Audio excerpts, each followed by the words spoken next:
दोस्तों, दरभंगा डीएमसीएच राहुल मंडल murder case के बारे में तो आप सभी को पता है कि कैसे एक ससुर ने दिन दहाड़े कॉलेज के मेन गेट के पास अपने ही दामाद को गोली मारकर मौत के घाट उतार दिया। अब इसके बाद से ही पूरे दरभंगा और सुपौल जिला में इस बात को लेकर चर्चा हो रही है। अब इसी बीच राहुल मंडल की मां ने एक बयान दिया है। तनुप्रिया को लेकर एक ऐसी कहानी सुनाई है जिसे जानने के बाद आपके भी होश उड़ जाएंगे। आखिर राहुल मंडल की मां ने ऐसा कौन सा बयान दिया है, तनुप्रिया को लेकर ऐसी कौन सी कहानी सुनाई है, आइए जानते हैं पूरी कहानी इस वीडियो में। पर वीडियो में आगे बढ़ने से पहले आप सभी से एक ही रिक्वेस्ट है कि वीडियो को लाइक कर दीजिए और चैनल को भी सब्सक्राइब कर दीजिए ताकि मेरा हौसला बढ़ता रहे। दोस्तों, मेरा नाम है तबस्सुम खातून और आप सभी का मेरे चैनल पर स्वागत है।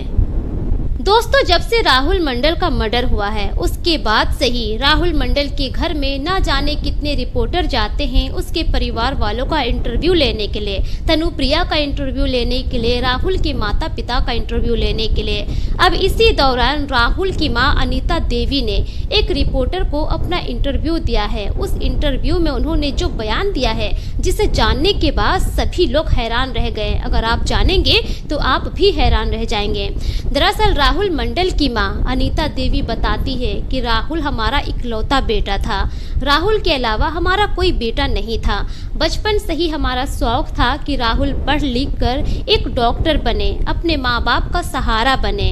हम लोग मजदूरी करते हैं, मजदूरी करके राहुल को स्टार्टिंग से ही अच्छे स्कूल से पढ़ाए। स्कूल की पढ़ाई जब राहुल की कंप्लीट हो गई तब राहुल को हम लोगों ने राजस्थान की कोटा भेज दिया पढ़ाई करने के लिए। उस दौरान भी हमने बहुत खर्चा किया। हमारी इतनी हैसियत नहीं थी कि हम अपने बेटे को राजस्थान के कोटा में पढ़ा सके, लेकिन हैसियत से आगे बढ़कर हमने अपने बेटे को वहां पर भेजा। हमारा बेटा वहां पर 7 साल रहकर पढ़ाई किया। वहां से पढ़ाई कंप्लीट करने के बाद बेटा घर आया। उसके बाद फिर से हम लोगों ने उसे पटना में पढ़ने के लिए भेज दिया। पटना में भी कुछ साल रहकर राहुल अच्छे से पढ़ाई लिखाई किया। जब पटना की पढ़ाई कंप्लीट हो गई तब जाकर हम लोगों ने दरभंगा के डीएमसीएच मेडिकल कॉलेज में राहुल का एडमिशन करवाया। राहुल बचपन से ही बहुत संस्कारी लड़का था। हम लोगों ने राहुल को अच्छे संस्कार दिए थे। तूलापट्टी इलाके में ऐसा कोई भी व्यक्ति नहीं है जो राहुल के बारे में कुछ गलत कह सकता है। दरअसल राहुल अपने गांव में ज़्यादा रहता भी नहीं था। वो स्टार्टिंग से ही हमेशा हॉस्टल में ही रहकर पढ़ाई किया है। राहुल को तूलापट्टी इलाके में बहुत कम ही लोग जाना करते थे कि राहुल हमारा बेटा है, और जितने भी लोग जानते थे उन लोगों से भी राहुल का बहुत ही अच्छा खासा रिलेशन था। राहुल के जितने भी दोस्त थे सब राहुल की बहुत तारीफें किया करते थे। अभी भी राहुल के दोस्तों से आप पूछेंगे तो राहुल के दोस्त यही कहेंगे कि राहुल बहुत अच्छा लड़का था, पढ़ाई लिखाई में भी बहुत अच्छा था, हमेशा अपने परिवार वालों के बारे में सोचता था। अब इस पर राहुल की मां कहती है कि जब वो डीएमसीएच कॉलेज में पढ़ने लगा उसके बाद राहुल को बहुत दिक्कत होती थी घर से कॉलेज जाने के लिए। वो परेशान हो गया था क्योंकि हमेशा वो हॉस्टल में रहकर पढ़ाई किया करता था। अब उसी बीच राहुल अपने माता पिता से एक बाइक की डिमांड करता है क्योंकि राहुल बचपन से जो कुछ भी मांगा करता था उसके माँ बाप उसकी हर जरूरत, हर शौक को पूरा किया करते थे।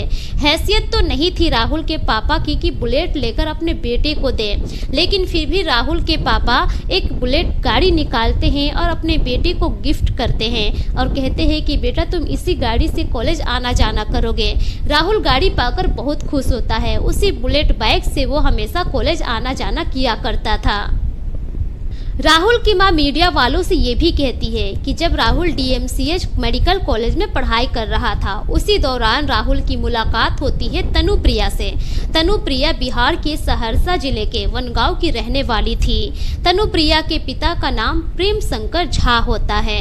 अब धीरे धीरे ऐसा ही समय गुजर रहा था। कुछ समय गुजरने के बाद अब राहुल और तनुप्रिया की अच्छी खासी दोस्ती हो जाती है।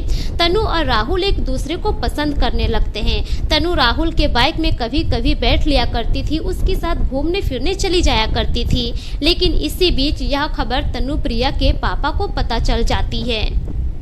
तनुप्रिया के पापा तनुप्रिया को घर बुला लेते हैं। घर बुलाकर तनु के साथ मारपीट करते हैं। अब इसी दौरान जो तनु होती है राहुल को फ़ोन करके सारी बातें बताती है। राहुल चला जाता है तनु को लेने के लिए उसके घर। तनु के घर से लेकर वो फरार हो जाता है। उसके बाद बिहार के लखीसराय इलाके में जाकर तनु के साथ मंदिर में शादी कर लेता है। लेकिन इस बारे में राहुल के माता पिता को कुछ पता नहीं होता है। शादी करने के बाद राहुल अपने माता पिता को फ़ोन करके बताता है कि ऐसी ऐसी बात है, मैंने तनु से शादी कर ली है।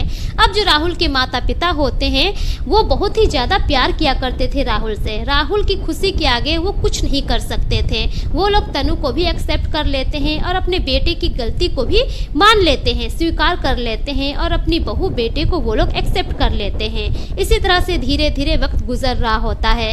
लेकिन 5 अगस्त 2025 के दिन जो कॉलेज में हुआ, जिस तरह के घटना को तनुप्रिया के पापा ने अंजाम दिया, इसके पीछे सरासर गलती तनुप्रिया की है। ना तनुप्रिया मेरे बेटे से बात करती, ना उन दोनों के बीच में प्रेम प्रसंग बढ़ता, ना ही मेरा बेटा तनु को लेकर भागता, ना ही उससे शादी करता और ना ही आज उसकी जान जाती। इस तरह का बयान राहुल मंडल की मां ने मीडिया वालों के सामने दिया और उन्होंने ये भी कहा कि तनुप्रिया का चक्कर ही राहुल की जान का दुश्मन बन गया। तनुप्रिया और राहुल मंडल के प्रेम प्रसंग के कारण ही आज राहुल को मौत की घाट उतार दिया गया। अब इस पर मीडिया वालों ने राहुल मंडल की मां से सवाल किया कि क्या आपके बेटे को अंतरजातीय शादी करना चाहिए था। उस पर राहुल मंडल की मां कहती है कि ऐसा करने से कोई गुनाह नहीं है, क्योंकि मेरे ही गांव में बड़े जाति के लड़के छोटी जाति की लड़की से शादी कर कर अपना घर बसाए हुए हैं। वहीं पर बड़ी जाति की लड़की छोटी जाति के लड़के से शादी कर कर अपना घर बसाकर अच्छी खासी जिंदगी गुजार रही है। और सरकार ने भी इस चीज के लिए मान्यता दे दी है कि अंतरजातीय विवाह करना कोई गुनाह नहीं है। लेकिन उसके बावजूद भी तनुप्रिया के पिता ने इस तरह के घटना को अंजाम दिया है। इस पर मीडिया वाले सवाल करते हैं फिर से कि आप सरकार और दरभंगा के प्रशासन से क्या मांग करते हैं। तब जाकर राहुल मंडल की मां कहती है कि मैं बस यही मांग करती हूं कि जिस तरह से मेरे इकलौते चिराग को उन लोगों ने बुझा दिया, जो भी कातिल है उसे कड़ी से कड़ी सजा मिलनी चाहिए। दोस्तों, तनुप्रिया और राहुल मंडल केस में बहुत सारे लोगों ने अपनी अपनी राय भी रखी है। इसमें बहुत सारे लोगों का ये कहना है कि तनुप्रिया के पिता ने जो कुछ भी किया वो सही किया, उनको ऐसा ही करना चाहिए था ताकि आगे से कोई भी बेटी इस तरह का काम करने से पहले 10 बार सोचे। तो वहीं बहुत सारे लोगों का ये भी कहना है कि तनुप्रिया के पिता ने जो कुछ भी किया है वो सरासर गलत है। अभी के जेनरेशन में ऐसा कुछ नहीं होता है, जिसको जिससे मर्जी उससे शादी कर सकता है। इस तरह से जातिवाद को लेकर इस तरह का सोच रखना बिल्कुल भी गलत है। दोस्तों, अब आप लोग बताइए कि क्या तनुप्रिया के पिता ने जो कुछ भी किया वो सही किया या गलत किया। आप सभी अपनी अपनी राय कमेंट सेक्शन में जरूर दीजिएगा। दोस्तों, मिलेंगे फिर एक नई वीडियो के साथ। तब तक के लिए शुक्रिया। जय हिंद।